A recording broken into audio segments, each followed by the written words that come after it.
Le journal de Télémiroir ce soir, c'est avec Marlène. Bonsoir Marlène. Bonsoir Pierre-Paul, bonsoir à tous. Les titres, la rentrée dans les écoles, bien sûr, ça y est, pour le primaire depuis ce matin. Et puis les chiffres du tourisme en Languedoc-Roussillon, ils sont bons. Il y avait une manifestation ce matin au Mont-du-Plan contre l'implantation d'une antenne de téléphonie. Si les premiers élèves ont intégré leur établissement scolaire hier pour une demi-journée bien remplie, échelonnée par le niveau, la rentrée se poursuit ce jeudi 3 septembre. Tous les collégiens et lycéens auront repris les cours demain vendredi. Jean-Paul Fournier a également fait sa rentrée et visité une dizaine d'écoles nîmoises ce matin. Alain Bellon. La rentrée scolaire continue ce jeudi. Nîmes dispose de 89 écoles publiques. Élus nîmois et techniciens en ont visité quelques-unes. Visite des écoles, notamment celles qui vont avoir des transformations profondes. On vient de visiter les Platanettes qui va être en construction. Donc on a mis en place des classes Algeco sur le site du stade de Kaufmann notamment. On a vu aussi 2 écoles en préfabriqué qu'on a installées sur l'école de Courbessac, puisque l'école de Courbessac va recevoir aussi des constructions nouvelles de classes. Et nous sommes ici sur une école qu'on a récupérée d'ailleurs du Conseil général, l'école de la Tourmagne, où on a fait de gros travaux, puisqu'on a investi plus de 300 000 € sur cette école. On a quand même investi cette année sur nos écoles 4,5 millions d'euros. Je crois que c'est des sommes importantes chaque année que nous faisons pour nos écoles. Sur l'ensemble des écoles, on a fait en sorte que les conditions soient les meilleures possibles. Donc certaines écoles, en liaison avec mes collègues, mon collègue Mingo en particulier, de la direction et la direction de la construction, on a effectivement établi un programme de travaux permettant de répondre le mieux possible à des besoins exprimés, sachant que, bien évidemment, il y a une programmation pluriannuelle. Vous le remarquez, dans les écoles, les enseignants sont là où sont les élèves et nous avons de bonnes conditions de rentrée. Comment a débuté cette rentrée pour vous, pour votre établissement ? Eh bien, la rentrée à l'école élémentaire Jean Jaurès s'est déroulée dans de bonnes conditions. Toutes les maîtresses étaient présentes, les enfants aussi, et nous avons la chance cette année de pouvoir bénéficier d'effectifs raisonnables dans les classes. C'est très bien passé ce matin. Il y a eu quelques petites questions au niveau de certains parents qui n'étaient pas tout à fait bien repérés et qui sont venus à un moment où ils n'étaient pas attendus, puisqu'on pratique une rentrée échelonnée avec un accueil par petits groupes pour les petits. Donc il y a eu quelques petites erreurs, mais globalement ça s'est très bien passé. Alors comment s'est passée cette rentrée pour les parents ? Écoutez, ça s'est bien passé apparemment pour Amélie. Elle est contente, elle a retrouvé des copines de l'année dernière. Et puis voilà, la rentrée c'est passé sans souci. Alors, on était un peu stressé, mais bon, ça va, ça s'est bien passé. Il n'a pas pleuré, c'est super. Alors comment ça s'est passé cette rentrée ? Bien. Alors prêt pour cet après-midi ? Oui. Voilà un jeune homme motivé. Direction le collège du Mont-du-Plan maintenant pour une rentrée revendicative avec une manifestation devant le collège ce matin relative à l'annonce de l'implantation d'une antenne de relais de téléphonie mobile. En effet, les comités de quartier, les riverains et les responsables d'associations de parents d'élèves de ce secteur se sont mobilisés pour exprimer leur inquiétude. Alain Bonnet. Arrêtez les travaux! Arrêtez les travaux! Arrêtez les travaux! Ce chantier situé au Mont-du-Plan a été pris en otage en fin de matinée par l'ensemble des responsables de ce quartier et des comités de parents d'élèves. En effet, l'antenne de téléphonie mobile Orange a été déplacée de l'école La Calandrette pour être réinstallée au beau milieu d'un parc jouxtant école, jardin d'enfants, maison de retraite, etc. Les ondes émises par cette future antenne nuisible à tous et bien sûr aux enfants a fait réagir les responsables de quartier bien décidés à arrêter le chantier. Dans les 300 mètres de l'antenne, il y a une clinique, une maison de retraite, 3 écoles, 2 collèges, la piste de la prévention routière. Et on nous a toujours dit que les antennes émettent des ondes électromagnétiques qui sont nuisibles à la santé et en particulier à celle des enfants. Le tribunal administratif a été saisi de cette affaire depuis plusieurs mois. Entre-temps, les travaux commençant, un référé a été demandé. Aujourd'hui, ce qu'il faudrait, c'est que la commune prenne une décision pour arrêter les travaux dans l'attente de cette décision de référé du 22 septembre. puisque finalement l'ensemble des parties ont intérêt à ce que le juge administratif statue sur ce dossier, dise que la décision de la commune est légale ou illégale, comme ça chacun saura en tout cas où il va et dans quelles conditions il peut continuer ou pas les travaux. Je crois que même Orange n'a pas intérêt à réaliser les travaux qui pourraient être contraints de démonter ultérieurement. Donc à mon avis, la sagesse et la bonne gestion de ce dossier voudraient qu'on attende la décision du juge. Pour Françoise Lacanal, présidente du conseil local de la FCPE du Mont du Plan, estimait quant à elle que la mairie n'a pas réellement pris conscience du danger que représente cette implantation. Il y a 600 élèves sur le collège, 400 élèves sur le groupe Prosper Mérimée et sur le reste également beaucoup d'enfants. Donc ça nous semblait important que la mairie reconsidère l'endroit de cette implantation.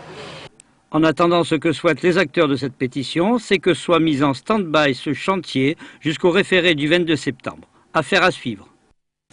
Et c'est vraiment la rentrée puisqu'il y a des manifestations contre les antennes téléphoniques et il y a également le retour du rififi au sein de la majorité municipale nîmoise entre Jean-Paul Fournier et Yvan Lachaud.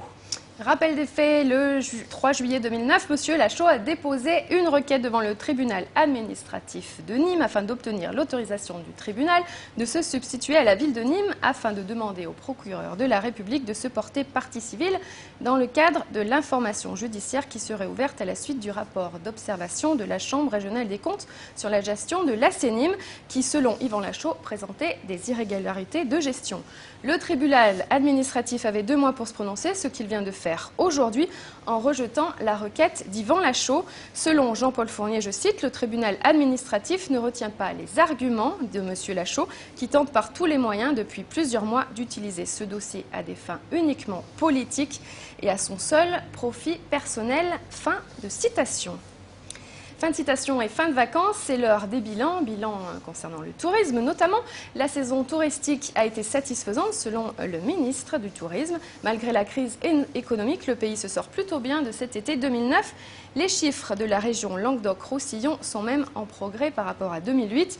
Ils ont été présentés ce matin par le comité régional du tourisme au phare de Palavas. Détail de ce bilan avec Pierre-Paul Castelli. Pour les professionnels du tourisme de la région Languedoc-Roussillon, le soulagement est à la hauteur de l'inquiétude d'avant-saison. Les chiffres présentés ce jeudi par le comité régional du tourisme montrent en effet que l'excellent mois d'août en termes de fréquentation laisse présager un bon cru touristique pour l'année 2009. J'étais inquiet comme je crois tous les gens qui sont objectifs. La crise, tout le monde la voit, tout le monde beaucoup malheureusement la vive.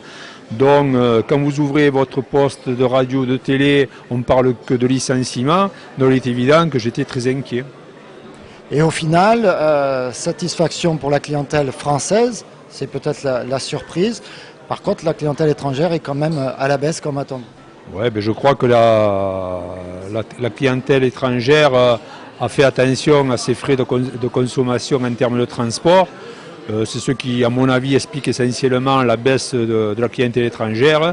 Et les Français, ma foi, se sont bien déplacés. En plus, c'est une très très bonne clientèle qui dépense, qui sait faire la fête, qui sait vivre. Donc moi, je suis ravi que les Français soient venus plus nombreux cette année en Languedoc-Roussillon.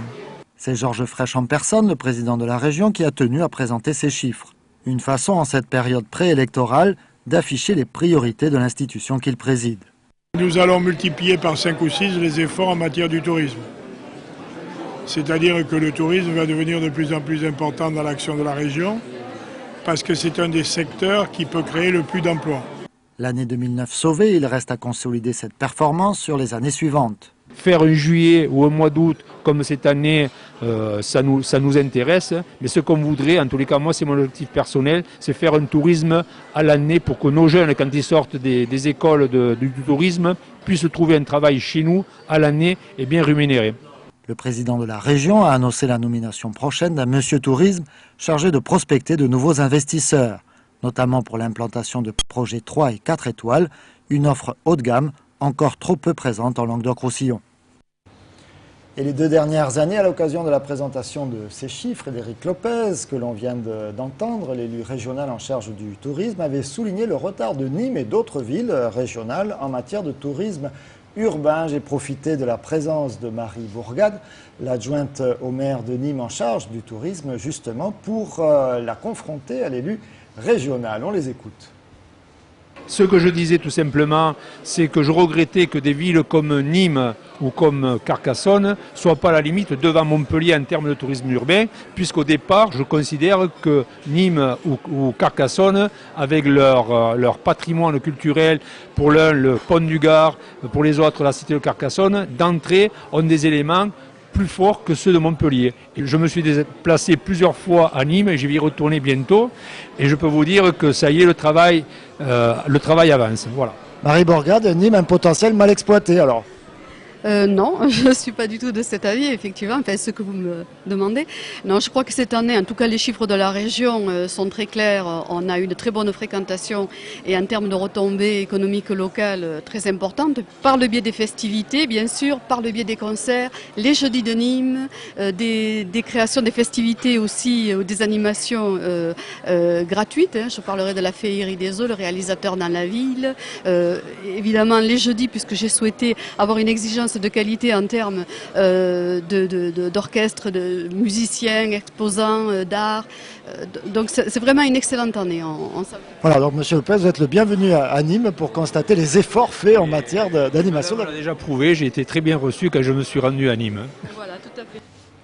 Voilà, comme quoi les discours, ça évolue. La présentation des chiffres du tourisme à Nîmes, ce sera mardi prochain à la Maison Carrée, Marlène. La saison de graines de raseteurs se termine, Pierre-Paul, et ce vendredi 4 septembre à 19h à Marguerite aura lieu la grande finale. La FSCC, Fédération Française de Course Camarguaise, est satisfaite de la saison 2009. Alain Bonnet a rencontré entre autres Gérard Barbérac, directeur technique de la FSCC. On l'écoute. Pour Graines de Raseteurs, la saison se termine. Cette manifestation attendue par tous les aficionados a attiré dans bon nombre de villages, au total 21, un large public. Monsieur Gérard Barbérac, directeur technique de la Fédération Française de Course Camarguaise, s'exprime sur le bien fondé et l'intérêt que la Fédération porte sur cet événement initié par René Abric, maire de Langlade et vice-président de l'Aglo. Un intérêt particulier, c'est-à-dire que ces courses-là nous servent de référence.